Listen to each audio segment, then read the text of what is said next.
नमस्कार दोस्तों, अतुल्य भारत पॉलिटिकल साइंस के यूट्यूब चैनल पर आपका हार्दिक स्वागत है। दोस्तों, हम मौलिक अधिकार पढ़ रहे थे और हमने 7 मौलिक अधिकार पूरे कर लिए थे। इसके आगे आज हमें अनुच्छेद 33, 34 और 35 की बात करनी है। हम सबसे पहले अनुच्छेद देखने जा रहे हैं। अनुच्छेद 33। अनुच्छेद 33 में कहा गया है कि भारत में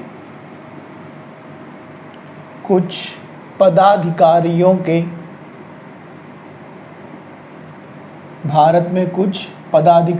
के कुछ मौलिक अधिकार सीमित किए जा सकते हैं।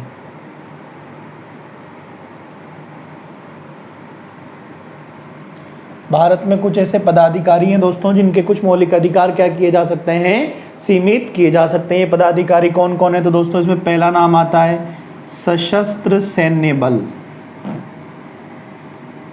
सशस्त्र सैन्य बल।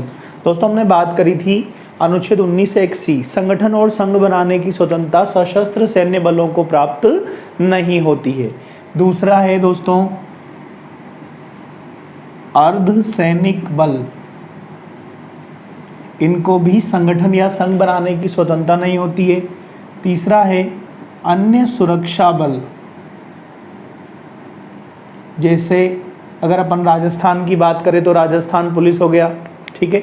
इन लोगों को संगठन या संघ बनाने की स्वतंत्रता नहीं होती। यानी कि दोस्तों जिस व्यक्ति ने वर्दी पहन ली, जिस पदाधिकारी ने क्या पहन ली, वर्दी पहन ली, इस वर्दी के साथ में एक अनुशासन जुड़ जाता है कि वो संगठन और संघ बनाने की स्वतंत्रता नहीं रखते हैं।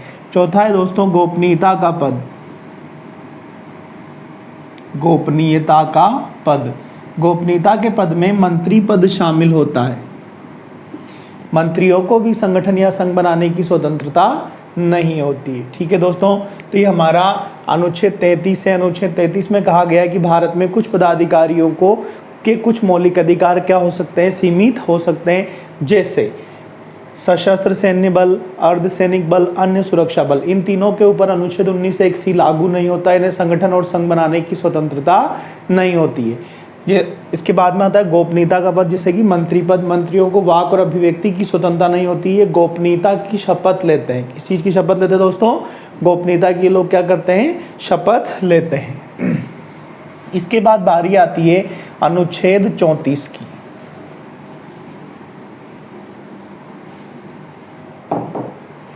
अनुच्छेद 34।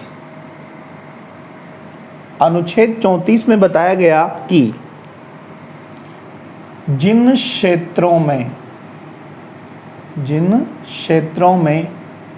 सैन्य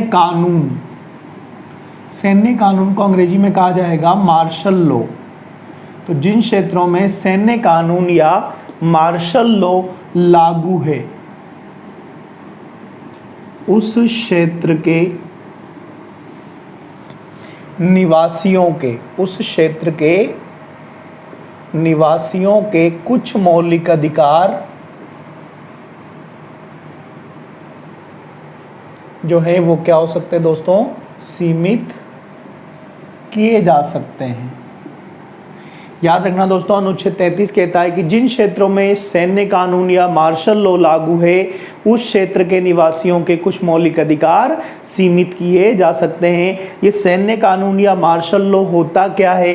तो भारत में अप्सपा, AFSPA, अंग्रेजी में इसको क्या कहा जाता है, अप्सपा कहा जाता है। पूरा नाम है इसका armed forces special power act. ये बना था 1958 में। अप्सपा जो है ये क्या है, सैन्य कानून है। अप्सपा वर्तमान में कहाँ लागू है?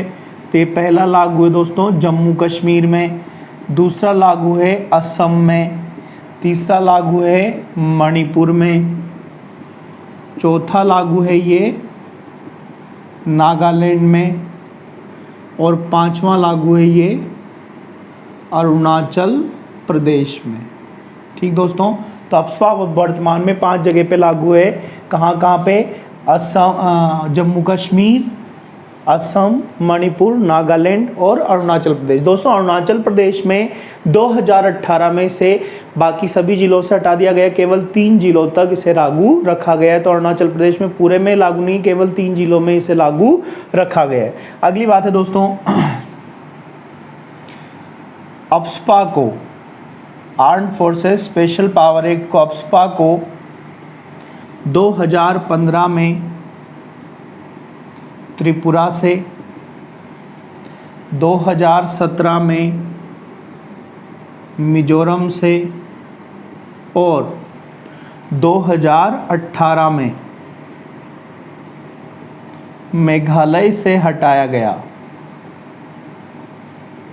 दोस्तों अप्सपा कानून जो है इसे समय समय पर हटाया गया है कुछ राज्यों से। तो सबसे पहले इसे हटाया गया था 2015 में त्रिपुरा से, 2017 में इसको मिजोरम से हटाया गया और 2018 में इसे मेघालय से क्या कर दिया गया दोस्तों, हटा दिया गया। तो अप्सपा अभी वर्तमान में उत्तर पूर्वी भारत के 4 राज्यों में और एक केंद्र शासित प्रदेश जम्मू कश्मीर में लागू है, बाकी जगह लागू नहीं है। इसके बाद दोस्तों अगली बात हम करने जा रहे हैं अनुच्छेद इसी की अप्सपा की बात करते हैं दोस्तों। तो अप्सपा के विरोध में मणिपुर की एक महिला ने, अप्सपा के विरोध में मणिपुर की एक महिला थी इरोम शर्मिला, इरोम शर्मिला ने इसे हटाने के लिए 16 वर्षों तक, कितने वर्षों तक, 16 वर्षों तक आमरण अनशन किया था। क्या किया था दोस्तों, आमरण अनशन। कब से कब तक किया था ये, सन 2000 से लेकर 2016 तक। दोस्तों आमरण अनशन का मतलब बिना कुछ खाए पिए जिंदा रहना, आमरण अनशन कहलाता है। मरने के लिए क्या करना, खाना पीना छोड़ देना।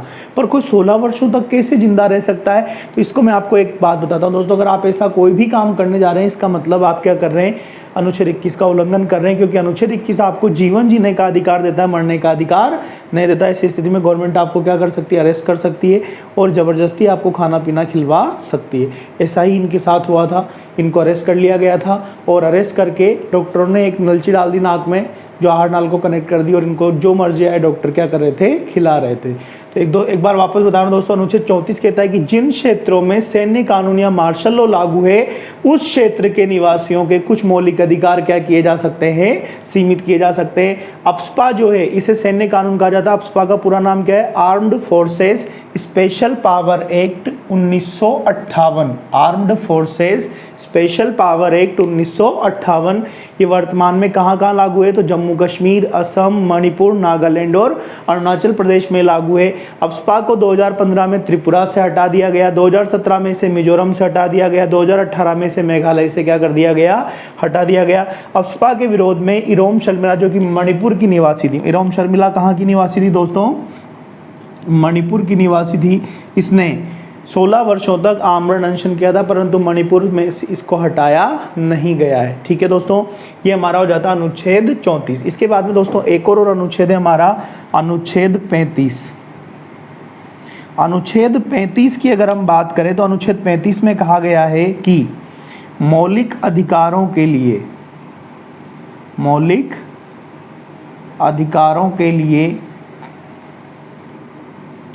कानून बनाने का अधिकार संसद के पास है। मौलिक अधिकारों के लिए कानून बनाने का अधिकार किसके पास है दोस्तों, संसद के पास है। ये बात बताई गई अनुच्छेद 35 में।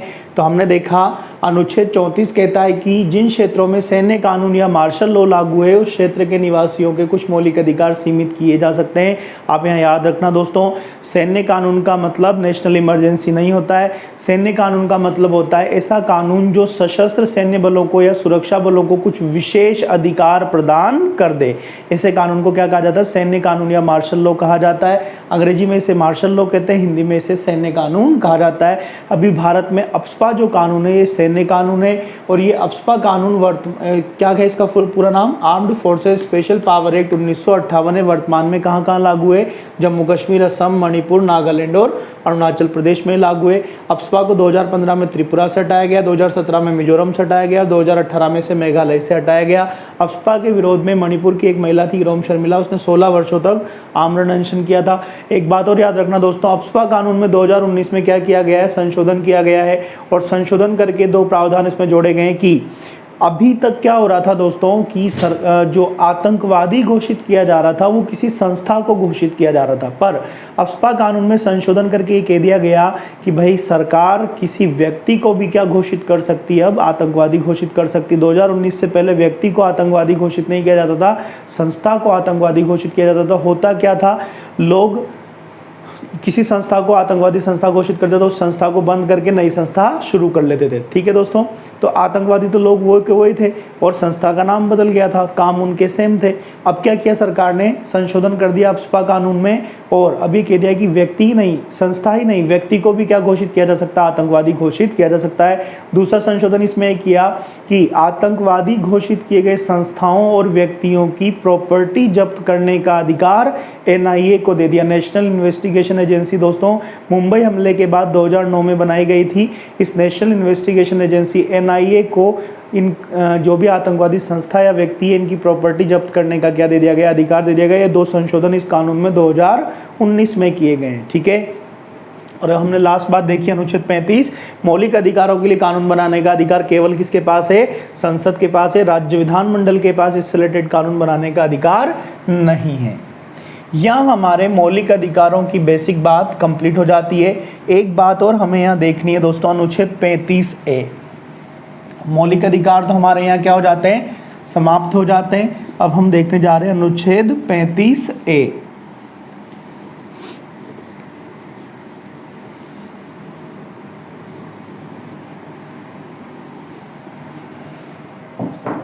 अनुच्छेद 35A के विवाद, ये क्या चीज़ है दोस्तों अनुच्छेद 35A।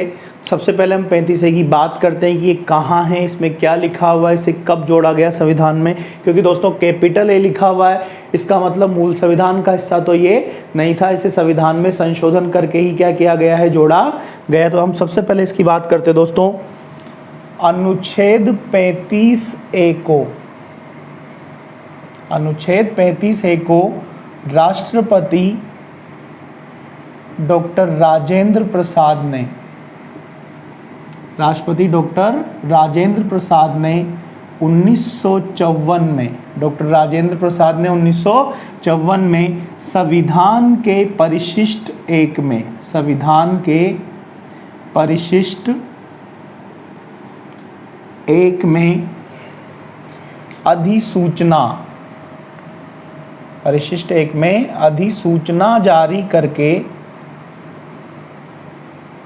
जोड़ा। दोस्तों अधिसूचना का मतलब होता है नोटिफिकेशन, प्रेसिडेंट ऑफिस से एक नोटिफिकेशन जारी कर दिया गया और कह दिया गया कि भाई संविधान के परिशिष्ट 1 में एक नया अनुच्छेद शामिल किया गया है। कौन सा, अनुच्छेद 35A। ये व्यवस्था 1954 में की गई थी। दोस्तों अनुच्छेद 35A में लिखा हुआ क्या है, हम उसकी बात कर रहे हैं। तो अनुच्छेद 35A में बताया गया है कि जम्मू कश्मीर का स्थायी निवासी कौन होगा, इसका निर्धारण जम्मू कश्मीर की विधानसभा करेगी। इसका निर्धारण कौन करेगा, जम्मू कश्मीर की विधानसभा करेगी।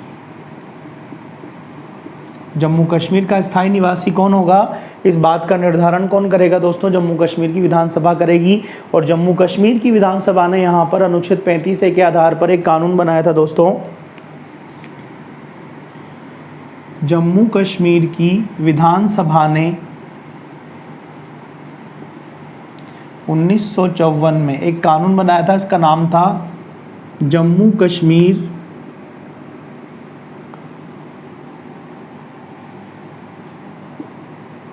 स्थायी निवासिता अधिनियम। ये कानून बनाया गया था 1954 में। इस कानून में कहा गया था कि जो लोग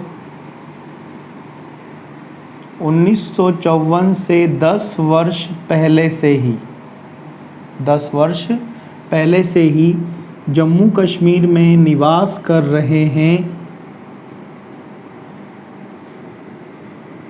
वे ही यहाँ के स्थायी निवासी होंगे। वे ही यहाँ के क्या होंगे? स्थायी निवासी होंगे। ऐसा इस कानून में बताया गया था। ठीक है दोस्तों, तो 1954 से 10 वर्ष पहले का मतलब क्या हो गया? तो 1954 से 10 वर्ष पहले का मतलब हो गया दोस्तों कि जो लोग 1944 से जम्मू कश्मीर में निवास कर रहे हैं वे ही यहाँ के क्या माने जा सकते हैं? स्थायी निवासी माने जा सकते हैं। बाद में जो लोग पार्टीशन के बाद जो लोग जाकर बसे जम्मू कश्मीर में, भारत पाकिस्तान के विभाजन के बाद जो लोग जाकर बसे वो यहाँ के स्थायी निवासी नहीं माने गए। स्थायी निवासी नहीं मानने का नुकसान क्या? जम्मू कश्मीर की सरकारी नौकरियों में उनकी भागीदारी नहीं हो पाएगी। दूसरी बात दोस्तों, जम्मू कश्मीर सरकार ने जितनी भी योजनाएं चला रखी है उनका लाभ स्थायी निवासियों को ही मिलेगा। जो लोग यहाँ के स्थायी निवासी नहीं है उनको इन योजनाओं का लाभ नहीं मिलेगा। इतनी बड़ी बात ये थी। ठीक है दोस्तों, अब होता क्या है, 5 अगस्त 2019 को 5 अगस्त 2019 को राष्ट्रपति रामनाथ कोविंद ने एक अधिसूचना जारी करके अनुच्छेद 35A को संविधान से हटा दिया, संविधान से निरसित कर दिया। निरसित करने का मतलब होता है दोस्तों हटा दिया। ठीक है, तो जैसे ही इसको हटाया इसके आधार पर बना हुआ जम्मू कश्मीर स्थायी निवासिता अधिनियम भी अपने आप क्या हो जाता है दोस्तों? समाप्त हो जाता है और अब हमारे देश के सभी लोग जम्मू कश्मीर में स्थायी रूप से निवास कर सकते हैं। वही प्रावधान यहाँ लागू है स्थायी निवासिता बनने के कि भाई आप 15 साल तक यहाँ नौकरी करते हो या यहाँ रहते हो तो आप स्थायी निवासिता के लिए आप डोमिसाइल प्रमाण सर्टिफिकेट के लिए अप्लाई कर सकते हो। ये बात यहाँ पर हुई। एक बार मैं फिर से बता देता हूँ उसको। हमने देखा अनुच्छेद 35A को राष्ट्रपति डॉक्टर राजेंद्र प्रसाद ने 1954 में संविधान के परिशिष्ट 1 में अधिसूचना जारी करके जोड़ा था। 35A जो है ये जम्मू कश्मीर का स्थायी निवासी कौन होगा इसका निर्धारण जम्मू कश्मीर की विधानसभा करेगी, इसके बारे में प्रावधान करता है। जम्मू कश्मीर की विधानसभा ने 1954 में एक कानून बनाया था जम्मू कश्मीर स्थायी निवासिता अधिनियम, जिसमें कहा गया था कि जो लोग 1954 से 10 वर्ष पहले से जम्मू कश्मीर में स्थायी रूप से निवास कर रहे हैं वही यहाँ के स्थायी निवासी होंगे। 5 अगस्त 2019 को राष्ट्रपति रामनाथ कोविंद ने एक अधिसूचना जारी करके अनुच्छेद 35A को संविधान से निरसित कर दिया, रिपील कर दिया, हटा दिया। ठीक है दोस्तों, यहाँ हमारे मौलिक अधिकार पूरी तरीके से क्या हो जाते हैं? समाप्त हो जाते हैं। दोस्तों आप हमारे वीडियोस को लाइक, सब्सक्राइब एंड शेयर जरूर करें। आपके दोस्तों तक इनको शेयर करें ताकि हम आपके लिए और अच्छे वीडियो ला सकें। ठीक दोस्तों, धन्यवाद।